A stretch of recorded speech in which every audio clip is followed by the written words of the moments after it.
हाँ बच्चों, फ्लूइड की बात कर रहे थे अपन। फ्लूइड में अपने को देखो बच्चों, अपन ने फ्लूइड में देखो वाटर की डेंसिटी 1 ग्राम पर सेंटीमीटर क्यूब, या इसको अगर अपन एमकेएस में बात करें तो 1000 केजी पर मीटर क्यूब। ठीक है, 1 ग्राम पर सेंटीमीटर क्यूब या 1000 केजी पर metre cube. Okay, 84 degree centigrade. ठीक है, मैक्सिमम होती है वाटर की डेंसिटी 4 डिग्री सेंटीग्रेड पे। क्यों? क्योंकि वॉल्यूम मिनिमम होता है। भगवान ने वाटर का एबनॉर्मल बिहेवियर बनाया। जैसे जैसे वाटर को गर्म करते हैं तो पहले वॉल्यूम कम होता है, पहले वाटर कॉन्ट्रैक्ट करता है, 4 डिग्री पर उसकी डेंसिटी मैक्सिमम होती है और उसके बाद वापस घटने लगती है। इसीलिए जो बड़े बड़े ओशंस वगैरह होते हैं उनमें अगर कभी बहुत ज्यादा ठंड पड़ती है तो नीचे वाला जो पानी होता है गुनगुना होता है, वो थोड़ा सा गर्म गर्म 4 डिग्री सेंटीग्रेड पे होता है। इसीलिए सारी फिशेज वगैरह जितने भी एक्वेटिक एनिमल्स है वो सब नीचे चले जाते हैं।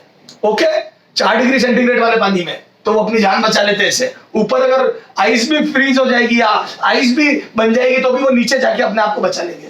तो वाटर की डेंसिटी 1 ग्राम पर सेंटीमीटर क्यूब या 1000 केजी पर मीटर क्यूब होती है। अच्छा, कभी भी डेंसिटी को सीजीएस से एमकेएस में बदलना तो 1000 टाइम्स कर दो। ओके, सारी बातें हमारे पढ़ी है, 1000 टाइम्स कर दो। अच्छा, मरकरी की डेंसिटी 13.6, हेवीएस्ट लिक्विड है, 13.6 गुना भारी होता है। हेवीएस्ट लिक्विड है, 13.6 गुना भारी होता है और उसका 13600 केजी पर मीटर क्यूब होता है। किसमें? एमकेएस में। अच्छा, 10 मीटर वाटर का अगर आप 10 मीटर वाटर की वजह से प्रेशर क्रिएट करोगे तो वो आता है 1 एटीएम के बराबर। तो 10 मीटर पानी 1 एटीएम क्रिएट करता है। अब ये रट लूंगा मैं, 10 मीटर हाइट का पानी 1 एटीएम क्रिएट करता है। और क्या बोलूं, 76 सेंटीमीटर ऑफ एचजी। क्यों? क्योंकि मरकरी 13.6 गुना भारी है। तो मरकरी में 13.6 का डिवाइड कर दो तो आपको हाइट पता पड़ जाएगी। तो 10 मीटर में 10 मीटर वाटर में 10 मीटर वाटर 1 एटीएम होता है। इसमें 13.6 का डिवाइड कर दो, 10 मीटर वाटर 1 एटीएम होता है। इसमें 13.6 का डिवाइड कर दो क्योंकि मरकरी 13.6 गुना भारी है तो वो 76 सेंटीमीटर आ जाएगा। 13 का डिवाइड करो 10 मीटर में या 1000 सेंटीमीटर में तो वो 76 सेंटीमीटर आ जाएगा। तो अब ये रख लो, 10 मीटर हाइट का पानी और 13.6 मीटर 76 सेंटीमीटर हाइट की मरकरी 1 एटीएम प्रेशर क्रिएट करते हैं। मैंने सारा डिराइव करके बताया हुआ आपको। ओके, अच्छा, और फिर ये बात हुई थी स्पेसिफिक ग्रेविटी। स्पेसिफिक ग्रेविटी क्या होती है? स्पेसिफिक ग्रेविटी क्या होती है? तो स्पेसिफिक ग्रेविटी होती है किसी भी ऑब्जेक्ट की density with respect to water. Density with respect to density of object, density of object of any object of any object of any object with respect to water, with respect to water. Water के respect में किसी भी object की density, water का हमेशा 4 degree centigrade में बात करूंगा। वाटर के रेस्पेक्ट में किसी भी ऑब्जेक्ट की density is called specific gravity. जैसे इसमें क्वेश्चन देखते हैं। अच्छा, 1 ml बराबर 1 सेंटीमीटर क्यूब होता है और 1 लीटर बराबर 10⁻³ मीटर क्यूब होता है। सर कैसे? इस सेंटीमीटर को मीटर क्यूब में बदलोगे तो 10⁻⁻6 आएगा और 1 लीटर में 1000 ml होते हैं। तो 1000 सेंटीमीटर क्यूब, तो 1000 सेंटीमीटर क्यूब को मीटर क्यूब में बदल लो तो 10⁻6 इंटू 10⁻3 10⁻³ आ जाएगा। 1 लीटर वाटर बराबर 1 kg। 1 लीटर वाटर का जो मास होता है वो 1 kg होता है। 1 लीटर वाटर करो या तो 1000 ग्राम आएगा। अरे बोलो, 1 लीटर मतलब 1000 ml।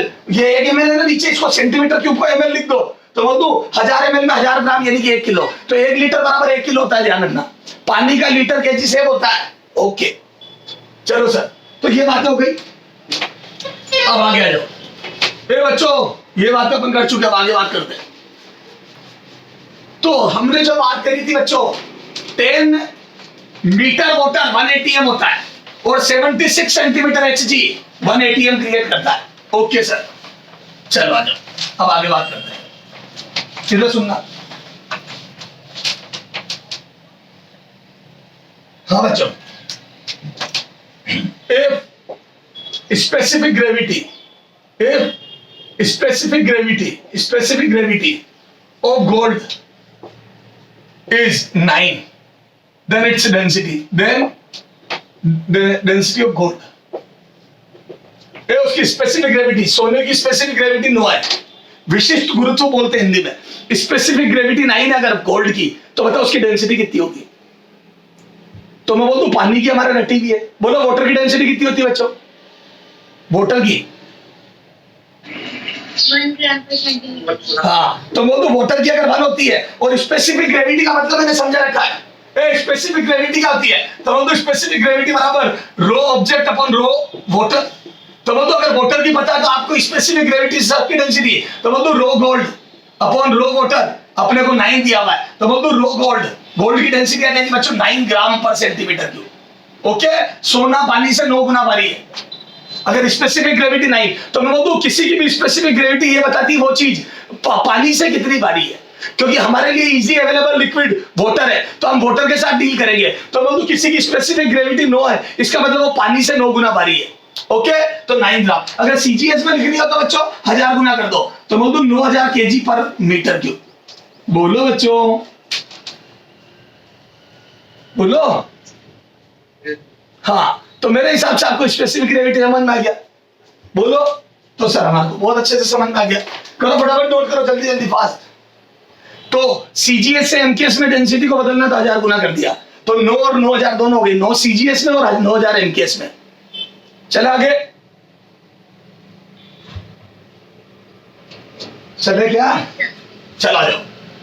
अब सुनना बच्चों, इधर देखो,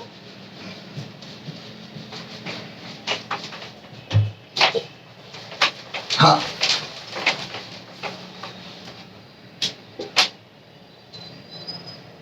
हाँ इधर देखना बेटा।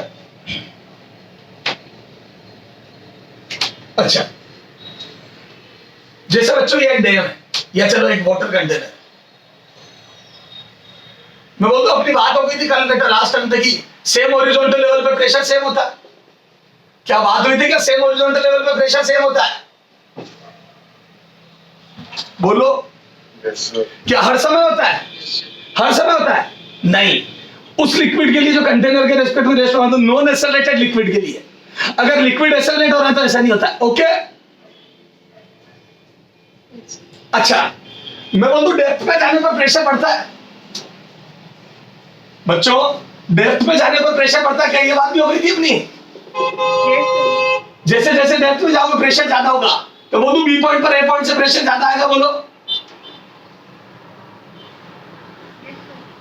कल याद है मैंने प्रूव किया था सिलेंडर बना बना के? बोलो। अच्छा, ये तो तब है जब लिक्विड, ये सारी बातें ρgh से बढ़ता है, याद है? पीबी बराबर पीए प्लस ρgh। तो बोलो जितना डेप्थ पे जाते हो उतना प्रेशर बढ़ता है, और यहाँ पे पीए बराबर पीबी। ये नॉन एसेलेटेड लिक्विड के लिए। लेकिन आज मैं थोड़ी दूसरी बातें कर रहा हूं। सर क्या दूसरी बात कर रहे हो? अगर मान लो लिक्विड एसेलेट होने लगे, लिक्विड एसेलेट होने लगे तो क्या होगा? इधर देखना बच्चों। हाँ, अगर लिक्विड आगे की तरफ एसेलेट होने लगे एसेलेशन से, तो क्या होगा? बताओ तो क्या होगा? पीए पीबी इक्वल होगा क्या? प्रेशर ए और बी का इक्वल होगा क्या? No sir. तो कहां का ज्यादा होगा? तो मैं बोल दूं मेरे मन में तो, मेरे दिमाग में तो लिक्विड का ब्लॉक चल रहा है। मैं बोलता हूं यहाँ पे लिक्विड का ब्लॉक मान लिया मैंने मेरे मन में, और मैं बोलता हूं अगर आप मन में लिक्विड का ब्लॉक मान लोगे तो मैं बोलता हूं ए तरफ, ए साइड का प्रेशर ज्यादा होगा, इधर फोर्स ज्यादा होगा, तभी तो आगे एक्सेलरेट होगा। मैं बोलता हूं कंटेनर के साथ पूरा लिक्विड आगे एक्सेलरेट हो रहा है। बेटा कॉमन सेंस लगाओ। तो मैं बोलता हूं कंटेनर के साथ पूरा लिक्विड आगे एक्सेलरेट हो रहा है। मैं बोलता हूं ये लिक्विड का एक मास है m जो आगे की तरफ एक्सेलरेट हो रहा है, मतलब इसके इधर से फोर्स ज्यादा लगेगा। मैं बोलता हूं force at a will be greater than b। बोलो बच्चों। अच्छा सुनो, हॉरिजॉन्टल डायरेक्शन में तो लिक्विड एक्सेलरेट हो रहा है, पर क्या वर्टिकल में कोई मोशन हो रहा है? नहीं। और मैं बोलता हूं कि वर्टिकल में मोशन नहीं हो रहा है तो ρgh वाला रिलेशन ट्रू है। तो मैं बोलता हूं अगर एटमॉस्फेरिक प्रेशर P नॉट है, हवा का प्रेशर P नॉट है, तो मैं बोलता हूं यहां पर P नॉट प्लस ρgh होगा। देखो यहां, और यहां पे भी P नॉट प्लस ρgh होगा, तो वर्टिकल के हिसाब से तो प्रेशर सेम आ रहा है। P नॉट प्लस ρgh, तो क्या मैं बोलूं वर्टिकल के हिसाब से तो यहाँ पे pressure P not plus ρgh दोनों जगह इक्वल आएगा। तो मैं अगर ऊपर से नीचे आता हूं तो प्रेशर इक्वल आ रहा है, ρgh बढ़ के। कुछ समझ नहीं आ रहा है? ऊपर से आता हूं तो प्रेशर इक्वल बता रहा है, और हॉरिजॉन्टल में देखता हूं तो एक्सेलरेटेड लिक्विड लेफ्ट साइड का ज्यादा बता रहा है, हॉरिजॉन्टल के हिसाब से, और वर्टिकल के हिसाब से दोनों जगह इक्वल बता रहा है। क्योंकि अगर मैं डेप्थ पे आऊंगा तो ρgh दोनों का प्रेशर सेम आना चाहिए। बताओ क्या होगा ऐसा? ये लफड़ा क्या आ रहा है? एक तरफ तो बोल रहे हो ए पर ज्यादा होना चाहिए, एक तरफ तो आप बोल रहे हो इस एम मास के लिक्विड को चलाना तो इधर से फोर्स या प्रेशर ज्यादा होना चाहिए, ए साइड से फोर्स ज्यादा होना चाहिए बी की कंपैरिजन में, और एक तरफ से आप बोल रहे हो सेम हाइट है। हाँ, तो दोनों कॉन्ट्राडिक्टरी कंडीशन आ रही है। ऊपर से देख रहा हूं तो सेम प्रेशर आना चाहिए, हॉरिजॉन्टल देख रहा हूं तो लेफ्ट साइड का ज्यादा आना चाहिए। ये दोनों बातें जस्टिफाई तब होगी जब लिक्विड अपनी सरफेस को थोड़ा डिस्टर्ब कर लेगा। क्या आपने देखा आपके पास आपके पैर से कभी ठोकर लग जाती है एकदम से बाथरूम में पड़ी हुई बाल्टी, पानी की बाल्टी को, तो याद है पानी की लेयर डिस्टर्ब हो जाती है और याद है ऊपर उठने लगती है। बोलो, याद आ गया? अच्छा, कई बार याद है गिलास, आप गिलास में आधी गिलास या आधी से भी कम पानी भर के जोर से उसको आगे की तरफ एक्सेलरेट करो, तो जैसे ही आप पानी को जोर से आगे की तरफ एक्सेलरेट करते हो तो आप देखना पानी की सरफेस डिस्टर्ब हो जाती है। देखना कभी गिलास में से पानी ढुल जाता है कई बार, तो बताता हूं क्या होगा।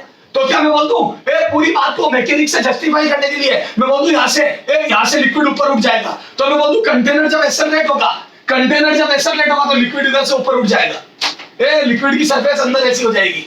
इधर देख ध्यान से, ये ऐसी।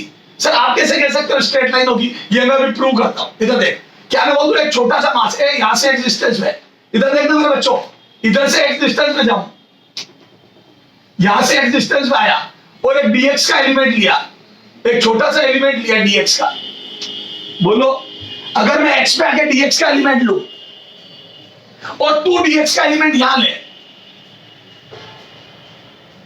मैं बोलता हूं अगर दोनों एलिमेंट dx के तो दोनों का मास सेम होगा m में। क्या मैं बोलता हूं दोनों एलिमेंट अगर सेम विड्थ के है तो दोनों का मास सेम होगा, अगर एरिया भी सेम है SS तो दोनों का cross sectional area same, dx same, तो बोलूं दोनों के मास सेम होंगे। और अगर दोनों के मास सेम है तो दोनों सेम एक्सेलरेशन से चल रहे, तो मैं बोलूं दोनों पे नेट फोर्स सेम आएगा। अरे बोलो दोनों के मास सेम है और दोनों ए एक्सेलरेशन से चल रहे हैं, तो बोलूं दोनों पे नेट फोर्स सेम आएगा। और नेट फोर्स कितना होगा? इधर से पीछे लग रहा है, इधर से आगे, इधर से आगे लग रहा है, इधर से पीछे, तो बोलूं नेट फोर्स आगे की तरफ आएगा। बोलो, तो मैं बोलूं लेफ्ट वाला फोर्स दोनों में ज्यादा होगा। दोनों छोटे छोटे ऑब्जेक्ट पर लेफ्ट वाला फोर्स राइट से ज्यादा होगा। बोलो, लेफ्ट वाला फोर्स राइट से ज्यादा होगा। अच्छा, और मैं बोलूं यहाँ पे फोर्स का डिफरेंस देखो, हाइट डिस्टर्ब हो गई, तो क्या मैं बोलूं पीछे से लिक्विड ऊपर उठ गया, और ऊपर उठना इस बात को शो करता है कि इधर प्रेशर ज्यादा है। लिक्विड का ऊपर उठना ये शो करता है इधर प्रेशर ज्यादा है। बोलो, तो बोलूं लेफ्ट साइड का प्रेशर राइट साइड से ज्यादा है। Yes, बोलो बच्चों, तभी तो लिक्विड ऊपर उठ गया। अच्छा, क्या मैं बोल दूं जितना प्रेशर डिफरेंस यहां आएगा उतना ही यहां आना चाहिए, क्योंकि दोनों ऑब्जेक्ट को सेम एक्सेलरेशन से एक्सेलरेट करना है, तो बोल दूं नेट फोर्स दोनों पे एम ए इक्वल आना चाहिए, और दोनों पे फोर्स इक्वल करना है, तो मैं बोल दूं हाइट डिफरेंस सेम होना चाहिए, क्योंकि area of cross section same है, area of cross section same है और फोर्स इक्वल करना है। तो अगर एरिया सेम है और फोर्स इक्वल करना तो प्रेशर भी इक्वल होगा, यानी कि प्रेशर डिफरेंस, तो मैं बोल दूं यहां पर जो प्रेशर डिफरेंस होगा यहां जो होगा वो इक्वल होगा। चला जाओ, मैं एपीटी बनाता हूं। इधर देखना बच्चों, मैं बोल दूं एम मास का ऑब्जेक्ट है, यहां पे आप y1 हाइट गए और यहां y2 हाइट गए, तो क्या मैं बोल दूं ये देखो आपकी सरफेस ऐसी है, इसको बढ़ा करके बना रहा हूं, तो क्या मैं बोल दूं ये हाइट डिफरेंस आ गया, ये देखो ये रहा, तो मैं बोल दूं यहां पे प्रेशर कितना होगा बच्चों? मैं बोल दूं रो जी y1, यहां पे कितना होगा? रो जी y2। ऊपर से आ रहा हूं P0 प्लस रो जी y2, और यहां पे P0 प्लस रो जी y1। बोलो, हेलो हेलो, अरे मैं बोल दूं इधर से प्रेशर किसी भी सरफेस पे आओ आप, तो मैं बोल दूं अगर एक छोटा सा वाटर कॉलम लिया, आपने यहाँ पे, तो मैं बोल दूं ये हाइट हो गई y1, ये हाइट हो गई y1, ये हाइट हो गई y2, तो मैं बोल दूं ये प्रेशर डिफरेंस आ जाएगा। देखो यहाँ रो जी y2 ज्यादा होगा, यहाँ रो जी y1 ज्यादा होगा सरफेस से P0 से, तो मैं बोल दूं यहाँ पे P0 प्लस रो जी, यहाँ देखो बाहर P0 है, तो बोल दूं P0 प्लस रो जी y1 y2, P0 plus rho जी y1, तो मैं बोल दूं ये प्रेशर का डिफरेंस आ गया। अच्छा, यहाँ पे फोर्स कितना आ जाएगा? फोर्स एट ए, तो बोल दूं इनटू एरिया कर दो। यहाँ पे फोर्स कितना आ जाएगा? Force at B into area कर दो, तो बोल दूं दोनों तरफ फोर्स निकाल दिया। इधर से फोर्स आ जाएगा P0 प्लस रो जी y2 इनटू एरिया, इधर से फोर्स आ जाएगा P0 प्लस रो जी y1 इनटू एरिया। बोलो बच्चों, हेलो बच्चों, यहां से हाइट रो जी y2, रो जी y1, तो बोल दूं इधर से प्रेशर ज्यादा आ गया ना, देखो हाइट ज्यादा है तो, और इधर कम है तो कम आ गया, दोनों जगह का प्रेशर लिख लिया, देखो दोनों जगह का प्रेशर लिख लिया, देखो